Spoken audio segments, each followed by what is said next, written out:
జగన్మోహన్ రెడ్డి గారు రాసిన లెటర్ ఏంటి? కుమారస్వామి గారికి, అదే కేంద్ర ప్రభుత్వానికి ప్రైవేటీకరణకి మేము వ్యతిరేకం అని రాశారు. వ్యతిరేకమే, ప్రైవేటీకరణకు వ్యతిరేకము. అది అక్కడ ఉన్నటువంటిది ఇప్పుడు ఎలా నడుస్తూ ఉందో అలా నడవాలేని. పవన్ కళ్యాణ్ గారు ఏం చెప్పారు? ప్రైవేటీకరణ ఆపిండేదే నేను, ఆపిండేదే మేము. ఏం సార్ ఇది? ఇంతకన్నా దౌర్భాగ్యము, ఇంతకన్నా అబద్ధాలు, ఇంతకన్నా ఇది ఏమన్నా ఉందా?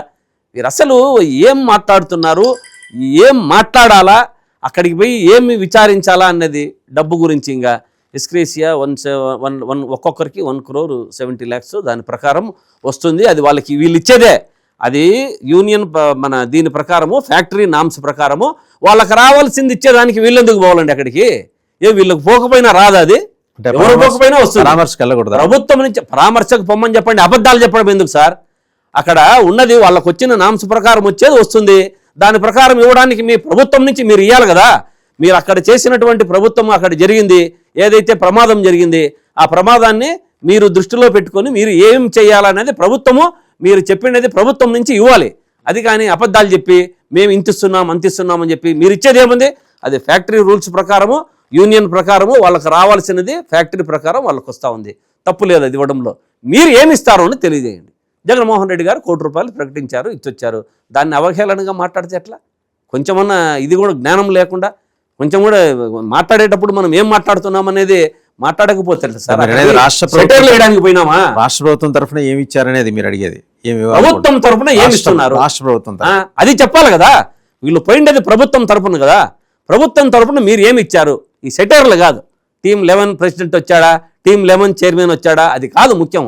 మీరు ఏమి చేస్తున్నారు ప్రభుత్వం తరఫున? అసలు అసందర్భం కదా మాట్లాడడం. ఏం మాట్లాడుతున్నారండి?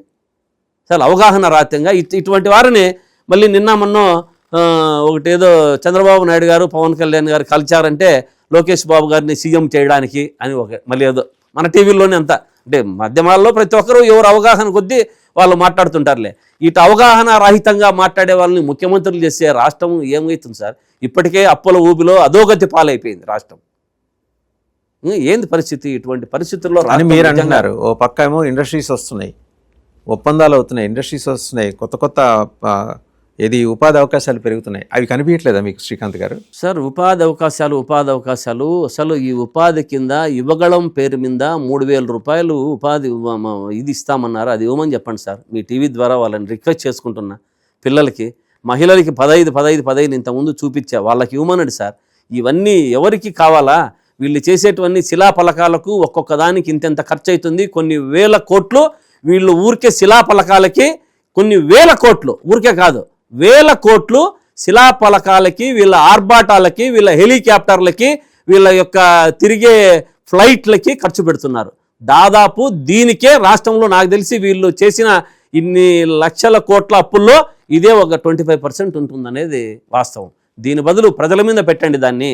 దీని బదులు వీళ్ళు చెప్పిన దాన్ని మెడికల్ కాలేజ్ ఒక్కొక్క దానికి ఒక 5 కోట్లు, 10 కోట్లు, 20 కోట్లు, ఒక 5,000 కోట్లు పెడితే మెడికల్ కాలేజీలు అయిపోతాయి.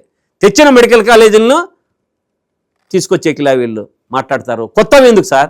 రాష్ట్ర ప్రజలంతా కోరుకున్నది, విద్యార్థులు కోరుకున్నది.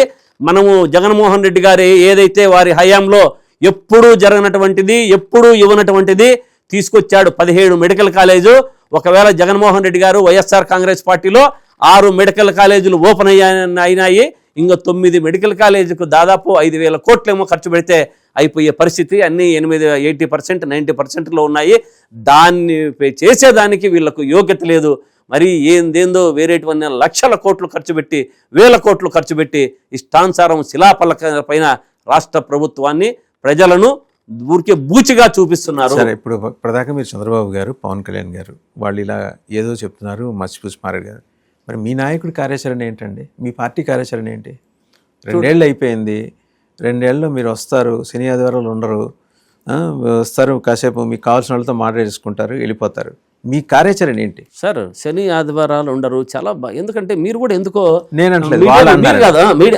అంటే వాళ్ళు అనడం కానీ, వాళ్ళు జగన్మోహన్ రెడ్డి గారు ముఖ్యమంత్రిగా ఉన్నప్పుడు మా జగన్మోహన్ రెడ్డి గారు ముఖ్యమంత్రి గారు శని ఆదివారాలు మాత్రమే ఫ్యామిలీ కేటాయించి ఆయన వ్యాపారాలకు చూసుకుంటున్నాడు. వీళ్ళు అసలు హైదరాబాద్లోనే ఉన్నారే, వచ్చారు అక్కడికి ఎప్పుడో 6 నెలలకు సంవత్సరానికి ఒకసారి వచ్చి ఏదన్నా కార్యక్రమం చేసిపోయారు. కానీ మా జగన్మోహన్ రెడ్డి గారు మిర్చి రైతులు కానీ, పొగాకు రైతులు కానీ, మామిడికాయ రైతులు కానీ, ప్రతి ఒక్క రైతులకు ఎజిటేషన్, వాళ్ళకు ఇబ్బందులు వచ్చినప్పుడంతా జగన్మోహన్ రెడ్డి గారికి ముందు కదిలి అక్కడికి పోయినారనుకో, అంతా ఈ బ్యాచ్ అంతా కూడా దగ్గర నుంచి అంత డబ్బు పెట్టి తీసుకొస్తున్నారు అంటారు. నిన్న విశాఖపట్నం ముందు కూడా అలాగే మాట్లాడారు. నిన్న విశాఖపట్నం ముందు కూడా డబ్బులు ఇచ్చి మనుషుల్ని పిలుచుకొచ్చారు అన్నారు. కొంచెమన్నా అప్పటికప్పుడు ముందు రోజు మాట్లాడుకున్నారు. నిజంగా వీళ్ళకు పవన్ కళ్యాణ్ గారికి కానీ, చంద్రబాబు నాయుడు గారికి కానీ, లోకేష్ బాబు గారికి కానీ వీళ్ళు పోతే జనం రారు. పార్టీ చేతిలో ఉండి, పార్టీ శ్రేణుల చేతిలో ఉండి, కింద కార్యకర్తల చేతిలో ఉండి లేదు. మా జగన్మోహన్ రెడ్డి గారు ఎక్కడ కదిలినా జన సైన్యం ఊరికే అట్లా ఇట్లా పోదు.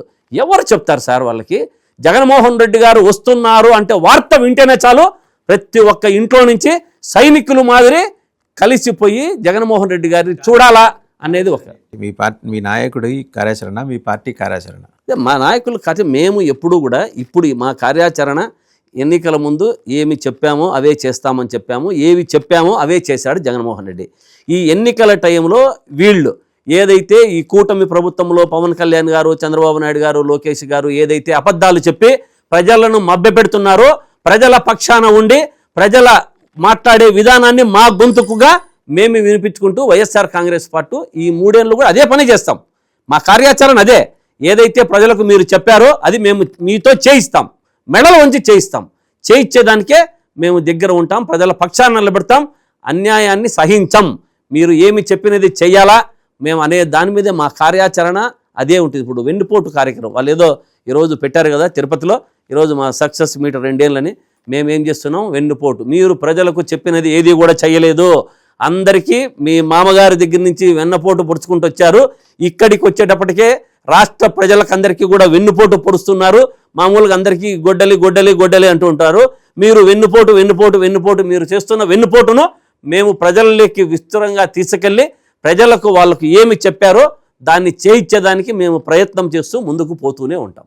రైట్, థ్యాంక్ యూ శ్రీకాంత్ గారు, థ్యాంక్ యూ వెరీ మచ్. చూసాం కదా, వైఎస్ఆర్సీపీ ఏంటంటే ప్రజల్లోనే ఉంటారట. ఈ 3 ఏళ్ళు ఇంతకుముందు ఉన్నాం, ఇక మీదట కూడా ఉంటాం. మేము ఏమి చెప్పామో దానికి కట్టుబడి మాత్రమే మా కార్యాచరణ ఉంటుంది. బహుశా పాదయాత్రలో ఆయన మరి ఏమన్నా స్పెసిఫిక్గా కొన్ని అనౌన్స్ చేసే అవకాశాలు ఉన్నాయి. దానికి సంబంధించి కూడా ప్రకటన త్వరలోనే రావచ్చు. సో ఈసారి ఎంత డిఫరెంట్గా ఆయన జనాల్ని అప్రోచ్ అవుతాడని చూడాలి. ఎందుకంటే నాకు 40% నా జేబులో ఉన్నారు, 40% ఓటర్లు, నా ఎస్సీ, నా ఎస్టీ, నా బీసీ, నా మైనారిటీ. సో ఏమైంది, ఓహో పార్టీ అనేది ఆయన కేవలం వారి కోసమే ఉద్దేశించిందేమో, మనకు కాదేమో అని మిగిలిన వర్గాలు, ఇతర కులాలు, ఇక్కడ ఏం అగ్రవర్ణాలంటే ఎవరు ఉంటారు, ఇతర కులాలే ఉంటారు. ఇతర కులాలు కొంచెం దూరం జరిగిన విషయాన్ని ఆయన గ్రహించినట్టున్నారు. ఈసారి అందరినీ కలుపుకొని పోతారట. కానీ ఆ కోటరీ విషయం మీద మాత్రం ఇంకా క్లారిటీ రాలేదు. ఇస్తారేమో, బహుశా ఇస్తారేమో. ఎందుకంటే ఒక పక్క ముప్పేట దాడి జరుగుతోంది కూటమి వైపు నుంచి. ఆ 3 పార్టీలు చేసే దాడికి ఈయనొక్కరే సమానం చెప్పాలి. అటు చూస్తే ఆయన అంతేవాసులు చూస్తే క్యాంప్ ఆఫీస్లో కూర్చునే వాళ్ళు స్టాండర్డ్ ప్రొఫార్మాలో స్టాండర్డ్ స్క్రిప్ట్ మాత్రమే వాళ్ళు చదివేసి వెళ్ళిపోతున్నారు. నేరుగా నాయకుడు దిగాల్సిన నెసెసిటీని ఈరోజు వైఎస్ఆర్సీపీ గమనించినట్టుంది.